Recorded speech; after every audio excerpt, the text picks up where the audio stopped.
Pyetje që marr më shpesh janë pyetje që kanë të bëjnë me numrin e fjalëve që fëmia duhet të thotë në mosha të caktuara. Dhe pas kësaj zakonisht pyetja e dytë që vjen është sa folje duhet të thotë fëmia im në këtë moshë të caktuar. Prindrit që kanë fëmijë që nuk thonë mjaftueshëm folje e vënë re këtë gjë, sepse fëmijët e tyre janë shumë të vështirë për të kuptuar. Së dyti, foljet janë ato që ndihmojnë që ne të shprehim emocionet, ndjenjat dhe nevojat tona.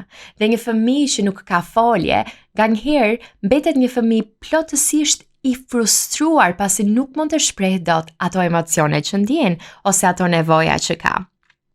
Në logopedi ose në patologjinë e gjuhës dhe dëgjimit, ne nuk na pëlqen të japim thjesht një numër. Na pëlqen zakonisht të japim një gamë numrash dhe kjo gamë i ndihmon prindrit të shohin se ku ndodhen fëmijët e tyre në zhvillimin gjuhësor.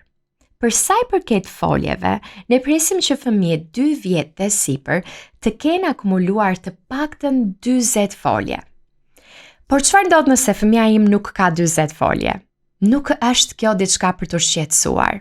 Ne presim që pas 2 vjeçarit, fëmijët të fillojnë të thonë të paktën 8 folje të reja në muaj.